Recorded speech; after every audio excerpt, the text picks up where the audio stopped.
uploading it. Oh no, they don't do that. The Super Mario Maker does that. Oh, I know. You get into an hour trying to get through your own stuff. Yeah, but that means at least if you upload something, you're not uploading some impossible nonsense. It can be completed because you had to have done it. Unless you have ungodly skills or godlike skills. Hey, still beat it. That's all that matters. Someone did it. Welcome to Rhythm and Pixels, a video game music podcast. This is episode World 24, episode 1. This is the start of season 24. If you're counting it by tens. So 24-1. My name is Rob Nichols. And I'm not designing impossible levels. No. Do you play Mario Maker at all? I do here and there, but not in large doses because I am spread hyper thin on games, which can be a bad thing, but when you really lay on the table, I've come to realize over the last couple of years, but I've been coming to more accept it recently, is that I kind of thrive on constantly playing new stuff.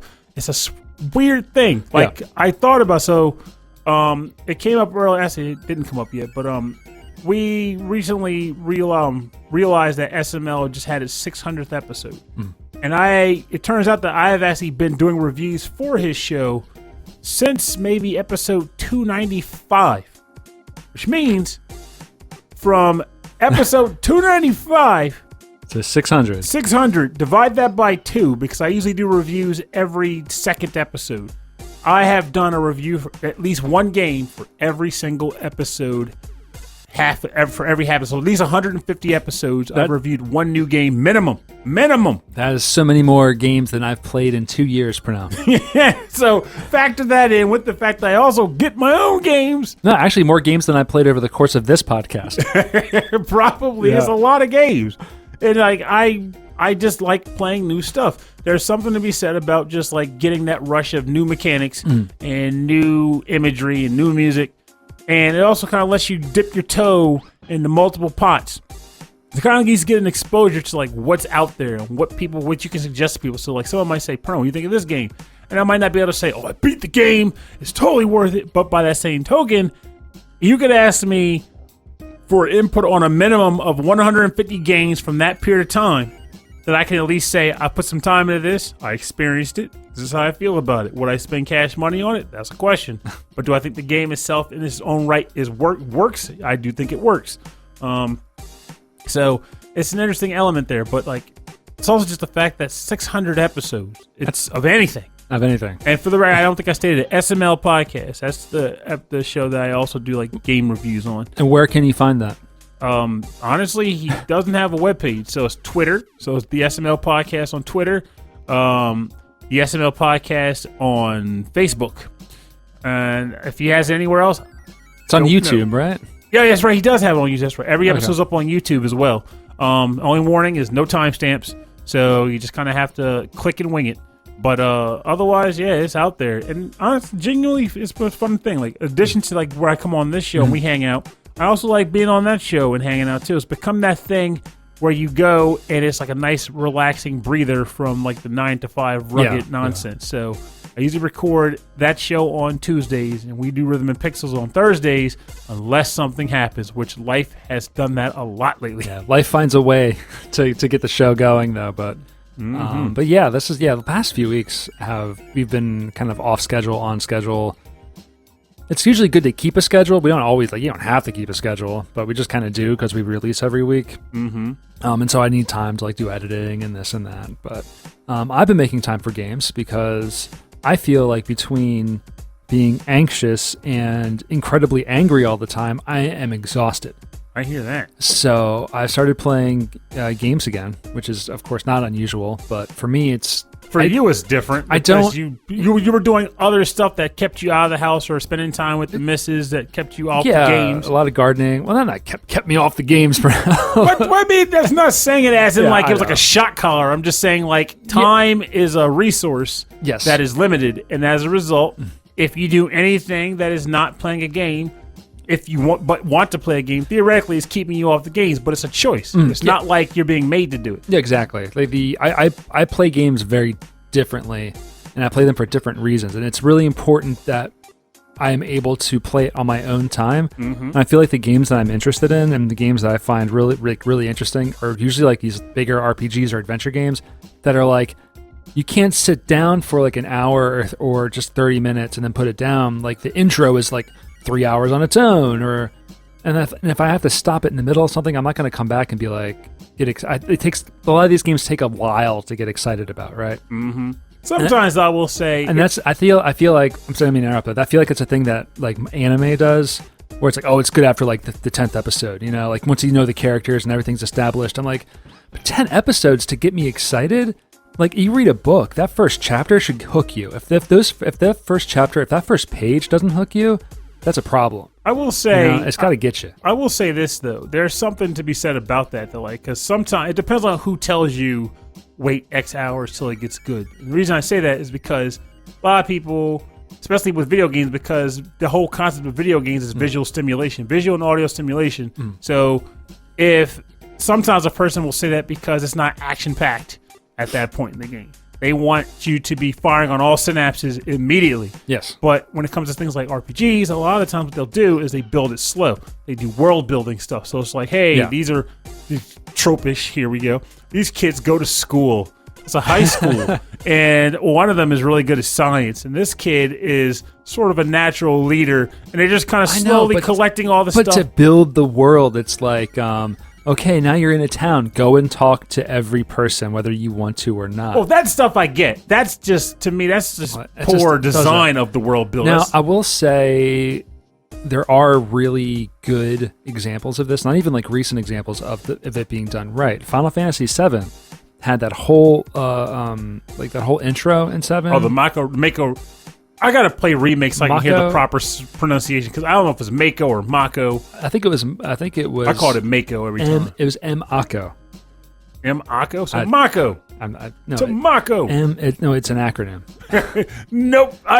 Until I play remake, to me, it's Mako. And you know what? And you can still say Titus or Titus. It doesn't matter. You'll always be Titus to me. You'll always be a little Titus. Teeny tiny. But like that hooks you right away. While still having that slow burn, it kind of pulls you in with some action and some ideas. I think Trails of Cold Steel, the first one, like it starts you in like a dungeon with everybody overpowered, and you're like, here's everything. You don't know everything yet. Like, you don't know anything about the game yet, but we're starting you here to get you excited.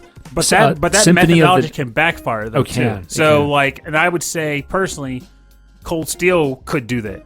Like, so give you an example. To go away from video games to books. So I don't typically tend to read like I used to. When I was a kid, I was a readaholic. As an adult, ADHD out the wazoo, I suck at reading full novels. I'll read articles and like studies. But books, terrible at. There's one book that hooked me, which is funny because it was actually one of the author's more recently panned books, and that was Stephen King's Cell. It was a book about cell phones that warped brains and made you into like kind of like raging monsters. So essentially, that game on that book, the very first chapter broke out into like crazy madness in a way that I did not expect, and I was drawn in immediately. I was like, oh my god, this is crazy. This is the first chapter of the book.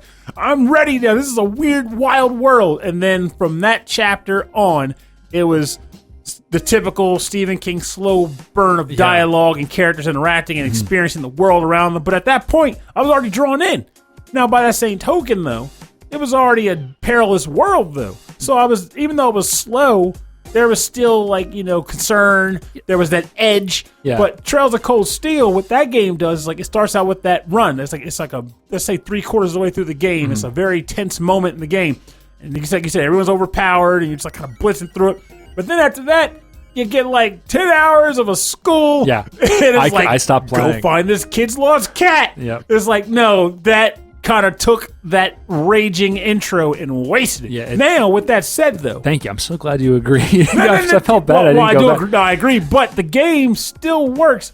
But with that said, I would not dismiss anyone if they came to me and said, I can't take it, Perno, this game's too slow. Because it's really molasses slow. It's just that when the cool bits hit, it's cool. They are really good. Yeah. But then after that, it's like, okay, well, time to go help this kid find his friend. They're playing hide and seek together. And it's punctuated by amazing music, which is what I was like really excited about. So I started playing CrossCode, which was out on PC for a long time, and then it got released on PS4 and Switch a couple weeks ago. And it is not the fastest game either. It's moving along pretty slow, but it's very colorful. It's very pretty. Good dialogue. The dialogue is really funny. I really like the dialogue. So immediately I'm already kind of like I feel very involved with the characters. I feel like connected to them, which is nice. And even though the dialogue is a little hacky and kind of silly, but like it's kind of like the writers know you're playing a video game because it's a game within a game. So like they can kind of play on that, and that makes me feel good about it. But the gameplay is like a hack and slash MMO, like to the letter. Oy. Like it's not even like it's almost like a parody of a hack and slash MMO where it's like, here's 20 quests of go kill everything. Now bring back these things. I'll go out there and kill 10 more rats and bring back me these things. And of course, as much as I hate them, I still want to do them. There is like, normally I would be so annoyed, but I am in a place right now where I need something a little monotonous, punctuated by good boss fights and puzzles. And that's doing it for me right now. And the gameplay is like, it's almost like a twin stick shooter. Yes, which is very cool. Yeah, it's so smooth, and so it's really successful. The music is incredible. Like it's really good. There's a lot of music, but it's all pixely. It's almost like Zelda. Like no, it plays like Secret of Mana is what it does. I think it was designed with 16-bit SNES in particular games in mind. Yeah, it really is. But there's definitely a lot more colors than the SNES, and it's really bright. I love the world they created. I'm really into that. So that's actually kind of made me feel. I'm not sure like if it's not a good thing to sort of like shut my brain off and play for a while, because then I'm done and I'm like, what happened to my night? But then I'm like, you know what? I think I needed that. Like that's pretty good. Well, at the same time, I mean, there's a trade-off there. It's not necessarily what happened to my night. Yeah. it's like if you watch a TV show and you run the whole show. Yeah, exactly. You still, even though you can say what happened to my night, you still know. Oh yeah, I watched this show, and here's what happened in the show. But yeah, true. But this game plays like an MMO, where it's like, man, what did I do? And I was like, well, I fulfilled a bunch of quests. I went and I found a bunch of flowers, and I gave it back to that lady, and I leveled up. That was pretty good. I got to that. I fought that one guy in the square, though. That was nifty. One other thing that's really, stimulated my brain was finding new music. And there's an artist that I love. His name is Metrik, Metrik. He's a drum and bass producer. And because music, like musicians and producers, and like they're having a hard time right now. Oh yeah, they are. They especially DJs, they make their money doing gigs, and so this guy, he doesn't produce a lot of music, but when he does, it's usually like a whole bunch at once. And so he's had a lot of time to finish this album, and so he has a new album out now called Ex Machina, and it is crazy. Everything he's produced has been good, but there's usually like some songs that are better than others. Okay. Every song like kills it. Every song is such a banger. Every song is so heavy and so melodic. And then he released a preview party on YouTube, and I'll link to it, because you think it's the album, but it's actually him playing with the album. It's like all of the parts of the music done in like different ways, and he mixes it with like music from Ghost in the Shell and all this other stuff. It's so good. So it's called Ex Machina from Metrik, and it's actually it's made me feel excited again. It's so good. Music is powerful. Like it's so powerful. It's so powerful. I mean, and it might not be your thing. It's like really hardcore, like heavy drum and bass, heavy like dark synthesizers and stuff. But it's so much fun. So much fun. Maybe it'll resonate with some of that video game music love too. Who knows?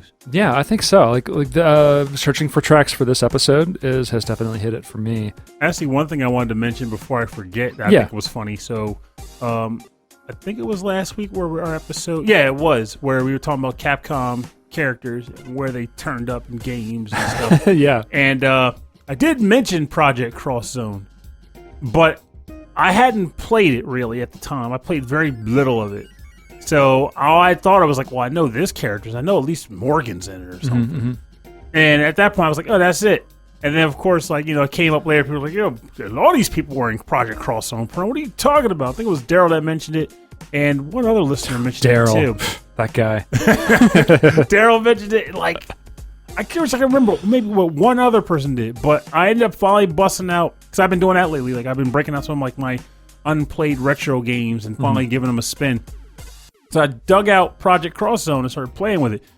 In the friggin' prologue, they had Queen Bee, they had Jeddah, they had Dimitri, they had Morgan. That was just in the prologue. So all of these Darkstalkers characters that we were like, I don't know if they're in this game. They're all in the prologue. They're on the prologue. So I'm like, I feel at least okay because I was like, I know Morgan isn't, and I'm almost positive Felicia's going to pop up somewhere because they're like they're the money characters, I'll call them, for the franchise. Because like there's a lot of interesting characters in Darkstalkers or Vampire Savior or whatever you want to call it. But yeah, the characters that people recognize are the ones who wear the least amount of clothing. Unfortunately. Yeah. But so those two are the ones that usually pop up. But the fact that all these guys got some due just in the... Like, I saw Queen, I was like, oh my God, Queen Bee! You don't see her a whole lot. You usually see the... what's the character, the lady with like the big hands? Oh, Cinco. Cinco, yeah. You usually see her more frequently, like making... Cinco's awesome. Yeah, she's cool. There's some interesting characters. So today's topic we should get into. It's been a minute. It's been about 15 minutes. I believe it was suggested by the Last Rican.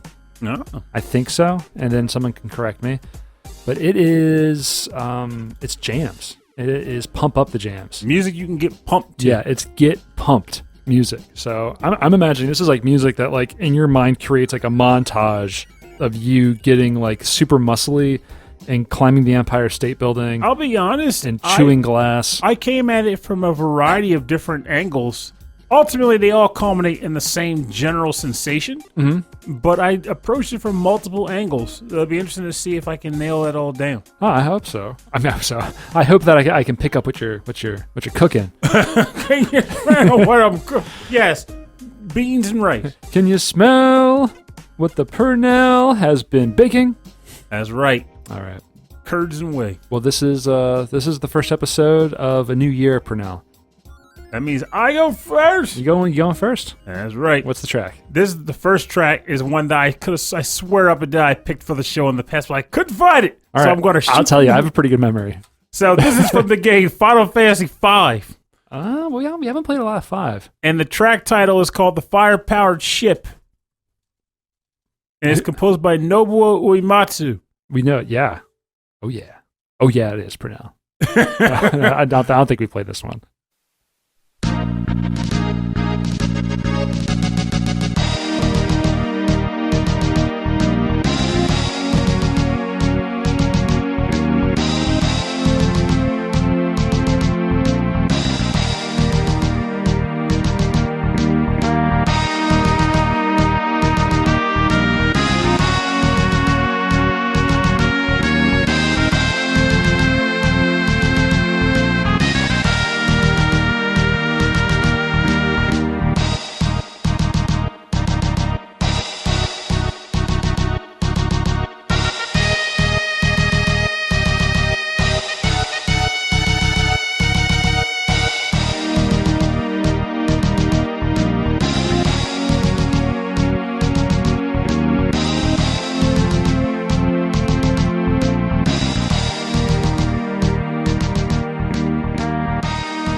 Welcome back. You're listening to The Fire-Powered Ship from the game Final Fantasy V on so many systems. But it originated on the Super Nintendo and it's composed by Nobuo Uematsu.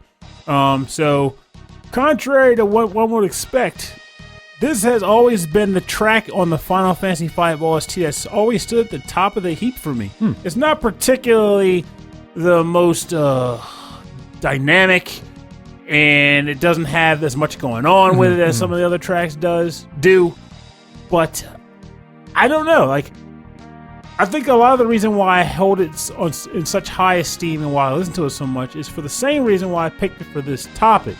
Is that this is not a track that you hear it and go, all the chips are on the line, I gotta go take care of business. It's not, angst-inducing, none of that. But it gives you that sort of that build-up of heroism where it's like, it's time to go. It's time to do something noble. Yeah, this is getting pumped. Like, this is preparing yourself to do what is right. Yes. Yeah. There it is. Yeah, I like that. And it's I'm funny. getting that. And it's only in a dungeon that it plays. That's the best part. It's like, this isn't a cinema scene. This isn't a story element. This is just a dungeon in the game. It plays this track. But it makes you end up not wanting the dungeon to end because it's so good. I just like running around and doing stuff slowly so I can hear this track longer. But I adore this jam so much. I never played 5 because 5 wasn't released in the States. Not that I had a Super Nintendo, but it made that barrier just that much more, you know? Yeah, 5 was a weird case in that when it finally came out here, like I played it as a fan translation first. Yeah, because it came out, and it was probably the fan translation that was adapted on the PlayStation 1. It was like, that was a Final Fantasy Chronicles or something. No, they actually retranslated it themselves. Oh, did they? Yeah, a lot of the times, if anything, they're reluctant to use fan translations, which I kind of understand sometimes because I've played multiple fan translations where it'll be a normal translation, and then suddenly they'll just like slip this one section of dialogue where it's like, whoa, that shouldn't be there. And you can tell it shouldn't be there. And if they chose that fan translation without reviewing it fully, they can miss that, and then oops. But this game, like when it first came out via fan translation, it wasn't quite clicking for me because by then I already played 6 and 7. And if anything, I think I even played 8. No, I hadn't played 8 yet. I only played 7 on it. And the game felt like primitive compared to those two. Not in a negative way, because as I've gotten older, I'm like, these are timeless. All those SNES ones are timeless. But it did show its age. It showed its age, and I wasn't quite as versed because the narrative wasn't as strong as far as like how things were going on. It was very like sporadic encounters and stuff. Yeah, but it still carried some really cool bits. Like for one, this is where they originated the job systems that became prevalent I did read about future that. games. Yeah, they started here. I want to say this is probably the first RPG in general that had a job system, not class. Don't confuse it with class. Job system. Now this game has class. Oh, it does have a class. But it's a job. It's a job though. You have to have a job. Oh dear Lord, Robert, no! Stop it! I like how you're like, Robert, no, don't. But like, this game, it had that. It music was of course on point. This is a prime example of that. It did more of the storytelling style that I think has actually kind of disappeared from a number of these games where they were like dealing with outer space madness, sci-fi stuff. But it still just ultimately carried the general love and feeling that, you know, like 16-bit Final Fantasies had. I to this day can still go back and play it and enjoy it. It's just, I think it's interesting in the sense that due to how it came out and how it was experienced, it may not have stuck with minds as much as the previous ones did, because you played them when you were young, you played them when they first released, and they kind of built up from that point, whereas this was almost like an afterthought. It was like, hey, we're going to go back and release this game later on beyond when it originally came out. So you can go back and try it, I guess. And I can't speak for everybody, but I can definitely say, and I've learned this recently due to some encounters and experiences of dialogue, that games that I play later in life intended to be filling in the blanks of games I could have played when I was a teenager or a kid.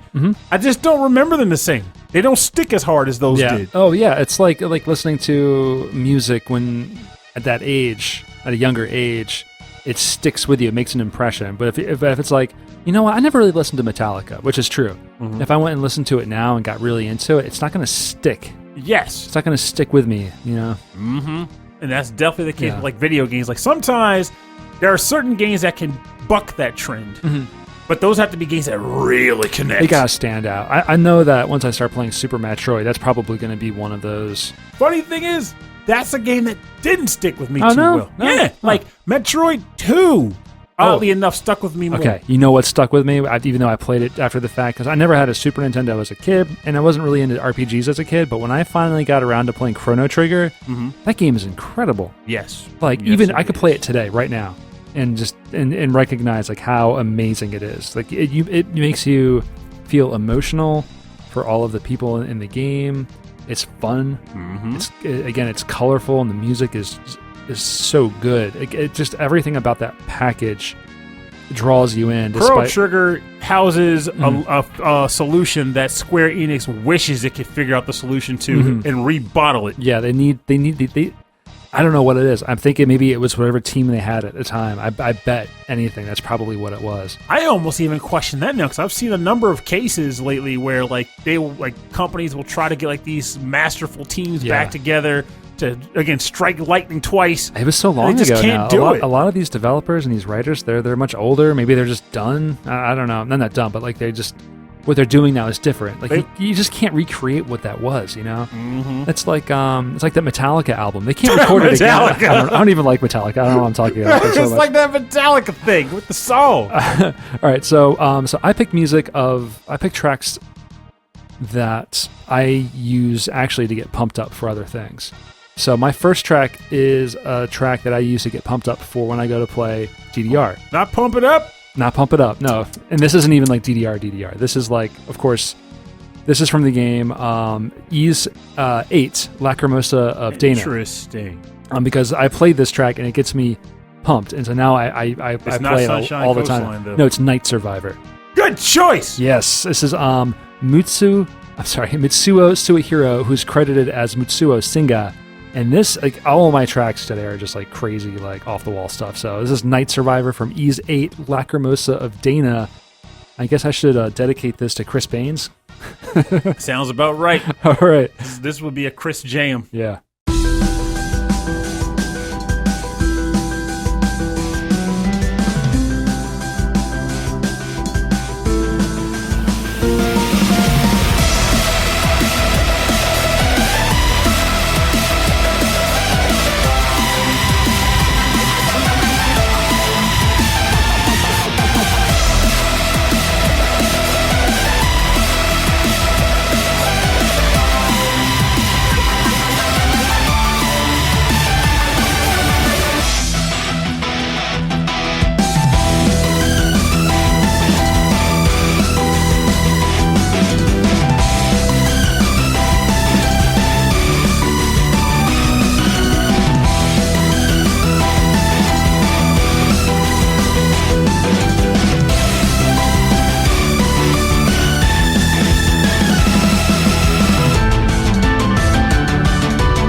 This is Night Survivor from the game Ys 8, Lacrimosa of Dana.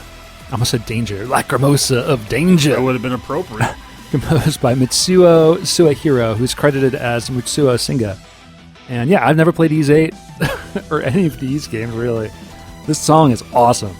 It's so good. It's funny that you chose this track, too, because I didn't pick it for this episode. It wasn't even on my short list, but I can say that reasoning was not because of a lack of use, because I have legitimately actually used this track for the exact purpose that we are describing right now. It was most particularly 2 times driving at night, trying to get home. I'd say like 2 in the morning, and I'm tired. I'm trying to get home after a party in Baltimore. This track has been used to get me home. In addition to that, I have also used it back like when I was like trying to pick up my running speed. Yeah. This is a track that I would play like running through the valley. Used preferably on downhill slopes, because the idea is you want to play it when you're trying to run without stopping. Yeah. Hills make that kind of tough to do. It does, yeah. So like this track was this was perfect for that. Good. And the best part, for context for you in the game, when I first heard this track and fell for it, I hadn't heard it in the game. I just was listening to some Ys 8 OST music.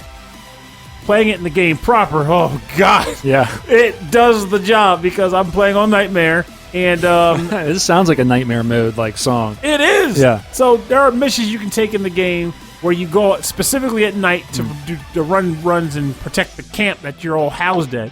And at night, the monsters are more ferocious. Sometimes they're larger. And they come out in droves. So I'm also playing on a difficulty where I die in 2 hits. So I'm going out like, just like another level of the game, no big deal. You show up in this wooded forest area, like wolves are just jumping on you. And it's playing this music? Yeah. That's dodging awesome. everything. Like, I can't fight anybody. I'm freaking out. I'm wondering if I'm underpowered for the area. Should I have waited to come here? It's vicious. Now, Chris Murray's probably listening to this is like, ain't that bad, Pernell. Ain't that bad. You're wrong, You Chris. just got to level. Yeah, come on, Pernell. You just got to level it up. You got to level up. But no, this for me, this is what I'm like. This is why I'm like really into DDR at the moment, playing Stamina. And any Stamina is not. It's mainly a style of song and chart in the game that's at least 3 or 4 minutes, and it's not designed to be complicated. So there's no crossovers. There's the rhythm. There's no difficult rhythms. It's just designed to test your endurance. And this was in there. And this is so. There's a series of packs that people work together to create called Trails of Cold Stream. And the name is great. It's so good, and like I can't pass half the stuff in it. Like Sunshine Coastline's like a 20. Jesus. And so this one came out for the online tournament like months ago. And part of a marathon, and this was like the 3rd or 4th track in the marathon, and it's called Trails of Cold 13s. So everyone's a 13, which in this game, in this style of Stamina is. You're saying rated 13 or 13th notes? It's rated a 13. It's all 16th notes, so it's like it's a fast song, and that's like low tier. Like that's me at the lowest tier, like struggling. But like now, like I associate this music with the game now, and so I listen to this to get myself like yeah, because it's so much fun. Like the piano and the violin, like any of this stuff. There's so much like Falcom Sound Team stuff in this game now. Yes, and for good reason. Their music is. If you're going to take game music that didn't exist in DDR and convert it, yeah, Falcom should be like the first place you look. It's so much fun. It really is. And so I finished my pack for the community of every song from the original game Wipeout. Not Rystar? Not Rystar, no. I mean that's too slow. I know. It was just it still has to have a pretty good rhythm to it to keep going. So it's Cold Storage, who's the original artist of that, had remastered and remixed every song from the original game because people kept asking him, we want better quality tracks. So he redid the whole thing. Oh. And so I bought it and then stepped the whole thing. And people are into that, so that's pretty good. Now I'm doing some more stuff too, because the whole thing is community generated. No one's doing it for money. So it's like just for fun. It's just all for fun, and there's so much content out there now. And I'm playing the RPG right now, which is every song is like a monster, and you finish the song, you get experience points, and you unlock new songs. It's really cool. It's really cool. And at certain tempos, you level up your like between the 130 to 140 BPM range and like 180 to 190 BPM range. You have different levels for those. So it's like a variety of different tiers you got to grow into. Yeah. So I'm working my way through that so that I can like finish quests, which is like you have to defeat like what. And then the quests on the website say like, oh well, this monster's coming, and it sounds like it sounds like a lot of arpeggio. Well, no, it's a monster that's made entirely of metal. So you have to look through the list of songs for like heavy metal songs, and you defeat those. Then you finish the quest, and then it unlocks like the hard mode monsters or something. So it's like it's really interesting. The guy who's doing it, Ian Piles, is obsessed with. Says the only real video games are rhythm games, RPGs, and visual novels. That's all he cares about. So he's made a rhythm game that's an RPG that has visual novel components. Well, I gotta say, it's pretty cool. If I were going to hunker down on a small segment of the video game genres, that's not a bad set to hunker down on too. I know that's you like what you like, and then you put your whole body and soul into it. He unfortunately his tournament this year was canceled. This would be the second year that he has actually rented out a hotel to do it, so he's losing a lot of money. I'm sure there's probably a COVID clause in there. Yeah, I'm hoping there's some kind of clause to have him do it. But I mean, he was going to lose money anyway doing this stuff. So the fact that everything has to get shuffled around, then people who are flying in can't have to do it. It's a big problem. So I'm trying to support him as much as I can. But it's good stuff. I'm glad I discovered it now that I'm like old. Honestly, it wouldn't even been around when you were young. No, all this stuff started about like 8 years ago. All right, so that's my second track. What is your? That's my first track. What's your second track? What are you talking about? That was my first. Dun, dun, dun. So this track, actually, I was trying to look for a reason to put this on the show. Like I needed a topic, and lo and behold, here it is. So I'm going to use it. This comes from the game Shantae and the Seven Sirens, and the track title is called VIII Labyrinth, and it's composed by not Vert. It's actually composed by someone named Mark Sparling. Oh, Mark Sparling, you know him? We went to school. I bet you did. I bet you did. We were best friends, Pernell. Mm-hmm. We were better than you. Well, I didn't know you back then, so it would make sense. Sparling.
Welcome back. You were just listening to the VIII Labyrinth theme from the game Shantae and the Seven Sirens, released on Switch, PS4, and Xbox One, composed by Mark Sparling. Rob did not go to school with Mark Sparling. No, I did not. No, I was just joking with you. I think it's funny. Like I mean, listeners like, Mark, he went to school with Mark Sparling. No, he didn't, but it was still pretty funny. So this track, this track does get me pumped.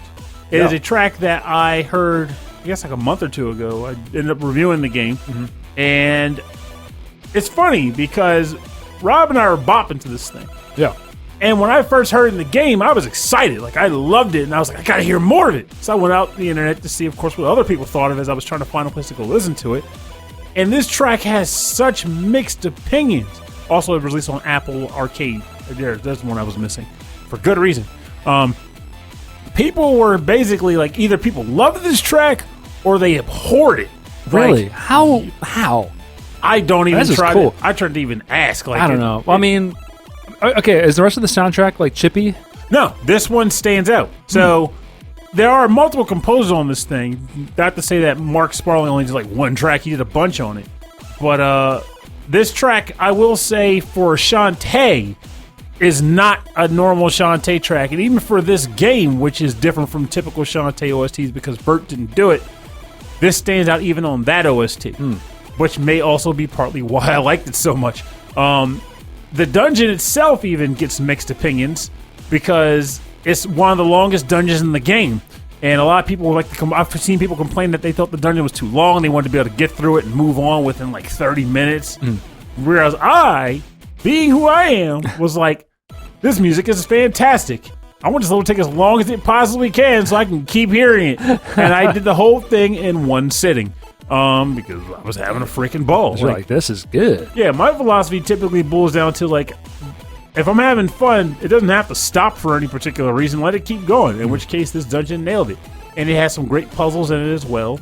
One in particular that kind of, you see the beginning of it, and you play the whole dungeon just waiting for it to pay. I was like, where do I get to the way to, how do I get there? I got to get back to that thing I saw at the beginning of the level. At the very end, you're like, there it is. You're like, you trigger it, takes you all the way back, and it just feels amazing to pull it off. It's a great, great stage. And this track really gets me pumped for it. It's just energetic.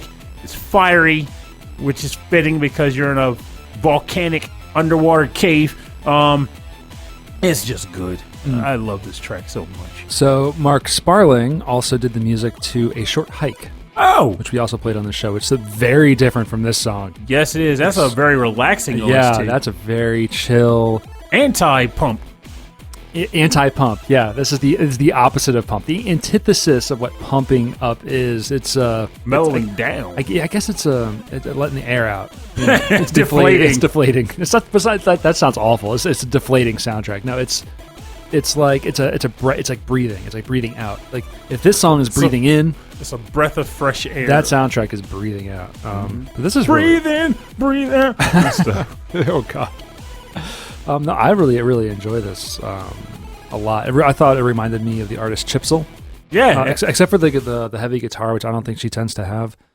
But no, I've been enjoying. She's been doing little streamed concerts on Twitch and sharing them on really? Twitter. Yeah, it's really good. I came across that one, but I thought it was a one-off thing. No, she's been doing them more now. Just her in her studio and her dog, just like bopping around with her Game Boys. It's hilarious. It's pretty awesome. She puts the energy out there for everybody to see. Oh yeah, it's like she's not like she can't perform in front of people like live people. She's gonna do it online like she is. You know, a lot of people are doing that. She's probably having more fun with it there because she can play with her dog. Yeah. Can't have the dog on stage. It is really cool. And her studio is amazing. Like the gear that she's got in there. And like she has like a window that looks out to like a field. Yeah, it's a cool. I don't know where it is, but it's really cool. So it's I don't know. I feel like artists doing these live streams, you get the kind of like a kind of window into their lives, you know, a little bit, which is neat. There's a lot of DJs that I listen to are doing like weekly streams. And the thing now is it looks like they're obviously taking like their studio, moving it around so they can put cameras on it. Mm-hmm. But they have like, it's always plants, like tons and tons of plants everywhere. And it's always like, it's really, that plant's growing, you know, like, that flower's bigger than it was. You know? I love how for some dumb reason my mind took that and went to like, Dino, it's a jungle. It's Dino, it's a jungle, which is a really bad song in like Sonic. Oh, really? I don't know that one at all. Dino, it's a jungle. I'm going to listen to that one. Well, we get wild. Coincidentally, that's my next track. What do you know? No. Sonic is a Dino, is a jungle. No, so my next track is music that I listen to when I'm driving to the park to get my running in. I've been listening to a lot of Jet Set Radio. Something, I don't know, maybe it's the nostalgia. Maybe it's like, and it's not even the nostalgia for the game. It's the sound of the music reminds me of like the late 90s, of the electronic music that I used to listen to. I can dig that. So this is Yellow Beam from Jet Set Radio, composed by Hideki Naganuma. How can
Freund, wer wird denn gleich in die Luft gehen?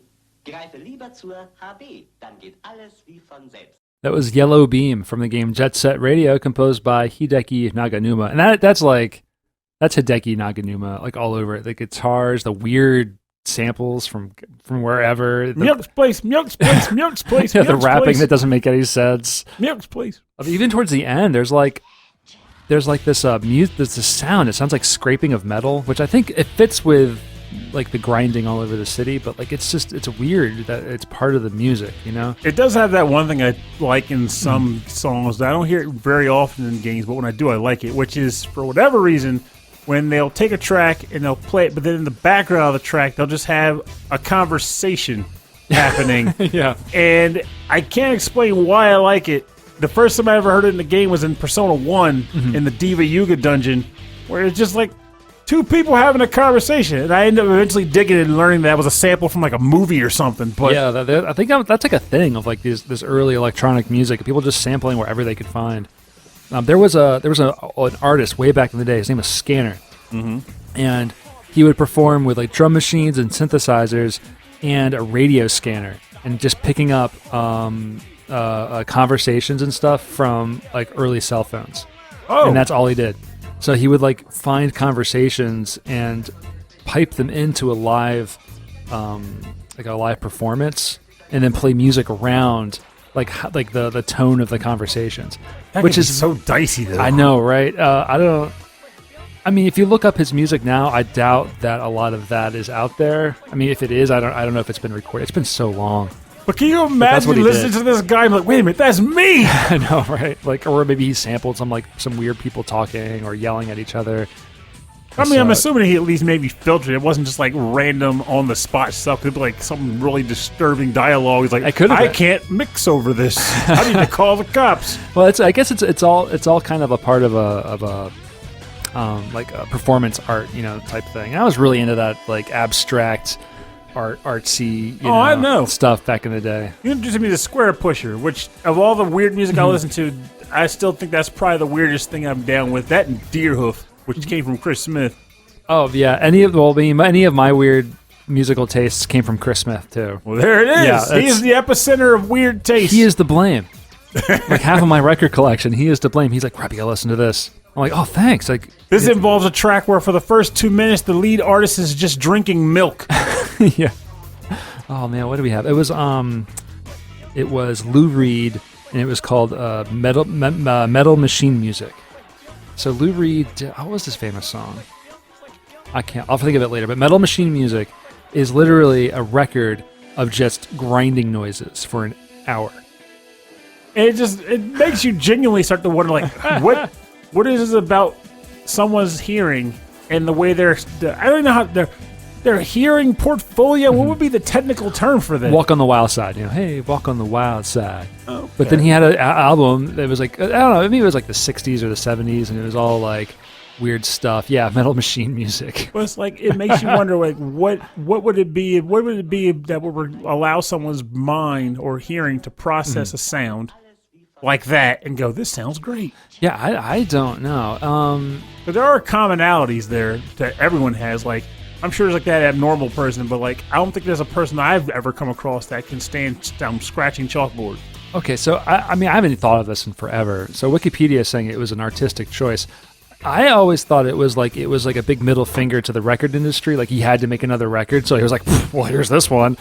People will still buy it. And of course, it was like, you know, young high school Rob Nichols, and I was like, I'm gonna listen to the whole thing, and it's gonna be good. He already got your money. You may as well. There's an Aphex Twin track called Venolin, where there's this really, really screechy high-pitched sound through the entire track that sort of modulates, but it's so high-pitched, it's so terrible that I can hardly listen to it. I guess that was what he was shooting for. Like, Yeah, I think so, How yeah. far can we get people before they shut down? And- If there was a forum in existence at the time, he'd be like, I stopped at 30 seconds, 45. I got a whole minute. That's unfortunate. Like his discography, you go back and you're like, okay, which of these albums like can you sit down and actually listen to, and which ones are like, oh my god, what's going on? The sound is making me run to the bucket. Yeah, it's too much. Some of it is too much. Stuff I liked back in the day because it was just challenging.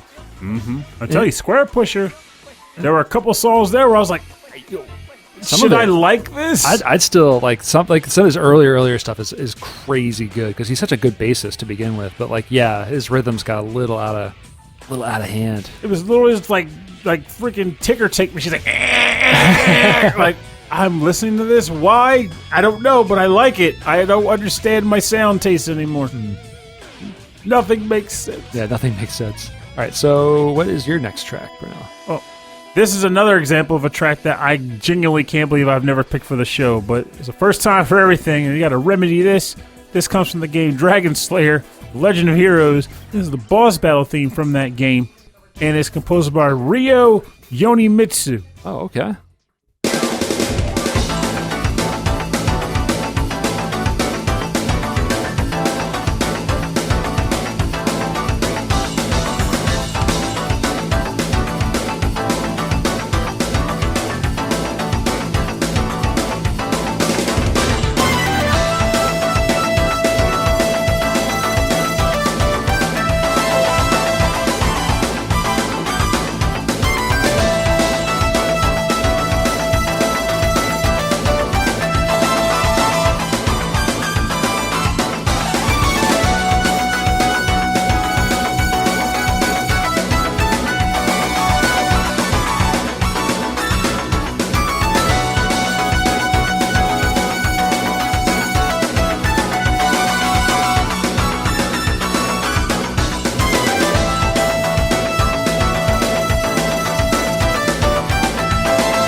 Hopefully you just enjoy what you just heard. What you just heard being the boss battle theme from the game The Legend of Heroes Dragon Slayer for the Turbo Super CD.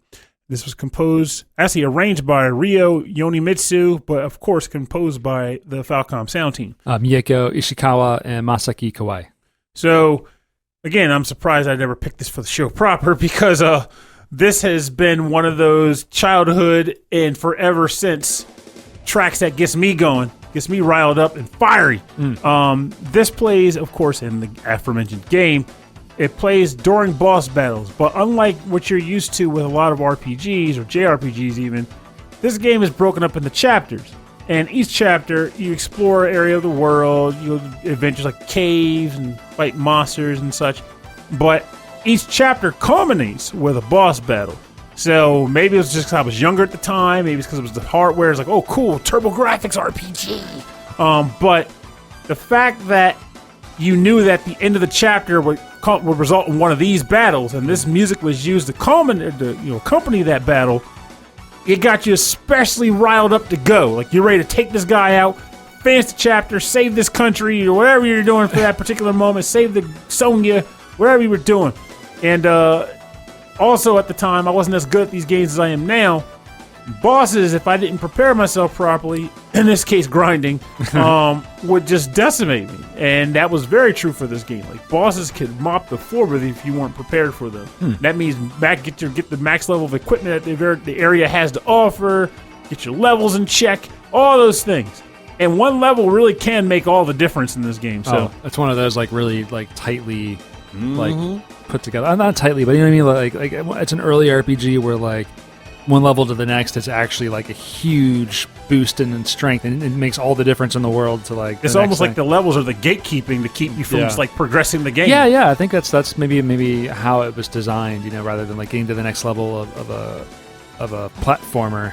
And don't get me wrong, I think if you were to put both styles of game together, that being games where a required minimum level is a factor, and then games where it's less about the level, that are still important, but it's about your character build and how you play, I will definitely take the latter over the former. With that said, however, I have a place in my heart for both, as long as the game makes me want it. Now, the Dragon Slayer...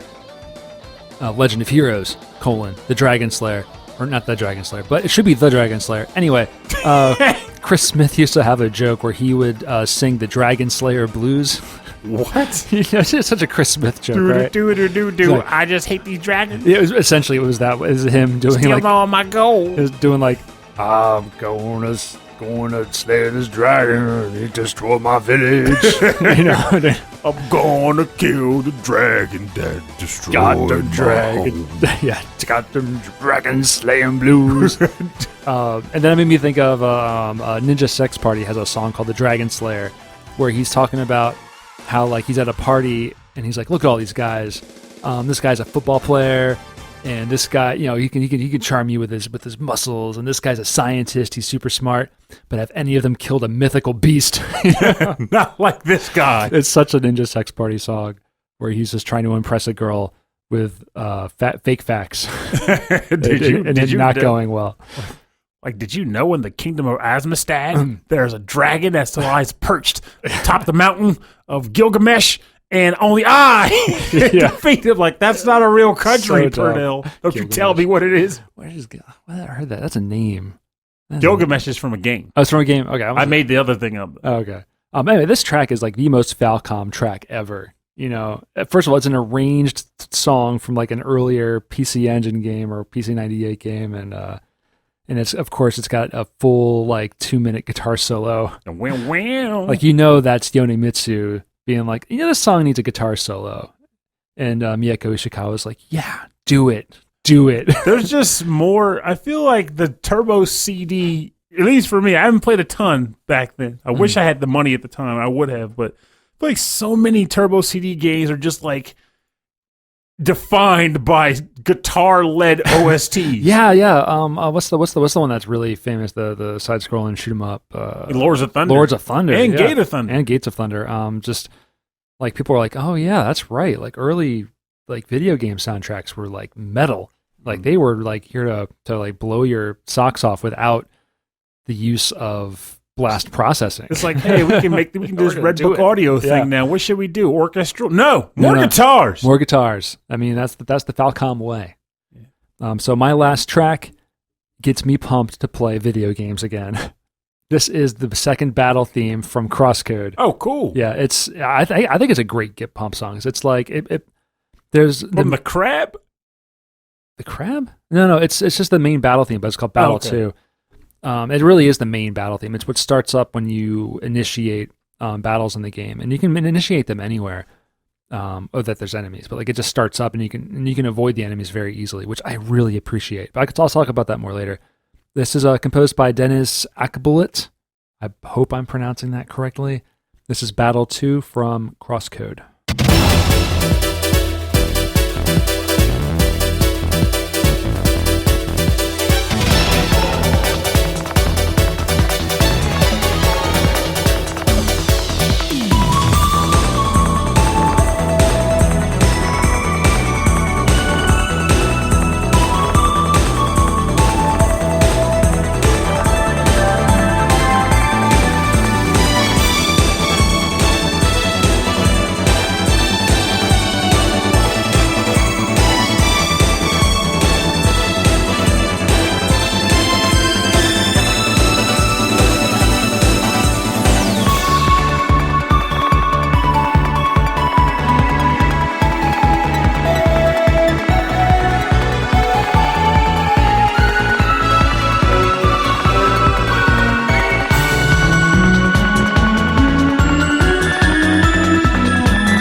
we're back. You're listening to Battle 2 from the game CrossCode, composed by Deniz Akbulut.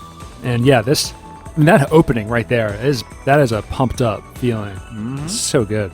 It's a good. Honestly, battles in this game are a genuine good sense of fun. They are. Like, if there's so much of it, and it is kind of monotonous, that if it wasn't fun to do, and you couldn't like chain all the battles together, like in a combo way, almost like a shoot 'em up, like a bullet hell shoot 'em up that you would combo enemies together as quickly as possible. If it wasn't like that, it wouldn't be as compelling to keep playing. But they really did a good job with it. Well, it does that thing, which I honestly prefer when more games are doing this now, where they do this. They try to toe the line between a casual player and a player who wants to extend it. And what I mean by that is, in this game, combat exists in a way where, like Rob mentioned earlier, you almost never even have to initiate it. You pretty much have to you kick it off yourself. Yeah, I love that. I love that I can just explore for like an entire session, like sit down for like an hour and play and like never have to fight. Now, that's not to say that there might not be like an area later in the game where it might be like a robot or something that's like outright trying to catch you.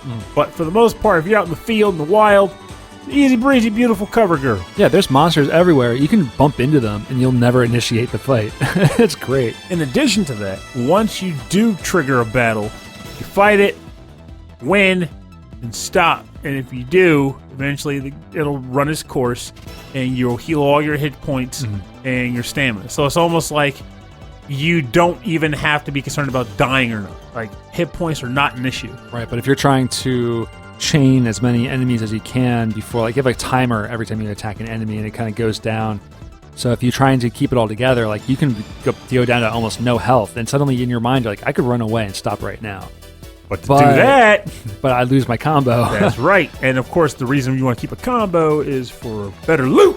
Yeah, you get much, much better pickups and stuff like that. That wasn't super explained in the game. It was like, you can do this and this works, but then like you actually start performing the combat, and I'm like, why is it going down? What's happening now? Why do I maybe I didn't pay attention. Maybe I just didn't read. But it wasn't super apparent to me until like 4 hours in. And I was like, oh, I see what I'm supposed to be doing. But this is a really interesting, fun game. I think if you're looking for that MMO without people in it, like without real people, this will scratch that itch pretty good, I think. And I like it in the sense that the characters that you interact with in the game, they talk to you like they're people playing the game. So it's not like, I am the fighter, Jim Crops. Yeah, you actually you can team up with other party members. And one early on in the game you do, and she's like, look, I've been playing too long, I gotta log out, and she disappears, and you're like, okay, see you later, buddy. Yeah. But actually it's getting a little bit later than I want it to be, so we're gonna turn this track down, and we're gonna get into the bonus round. Bonus round. So when you sing the bonus round songs, is it to the music that we were just listening to? Sometimes, but not all the time. It's just however I'm feeling that I'm just curious, because you come up with some funny stuff or some interesting tunes, and I'm like, where's it coming from? The heart. Is it coming from the heart? It's coming from the heart and a little bit of the soul. The total eclipse of the heart? Purely visible. The bonus round is where we play covers and remixes and arrangements on our theme. And Pernell, what have you got for us? I actually decided this is going to be one of those rare ones where I pick from another game, but I feel like this is fitting for the bonus round. Okay. Because, and I only really learned this today, believe it or not, is that this track isn't even on the original album of the game.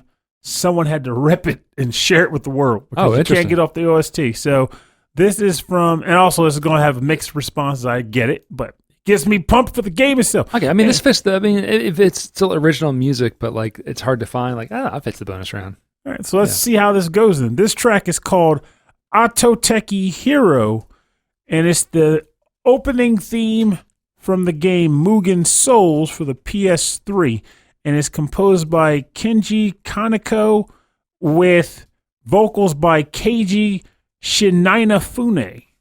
Okay.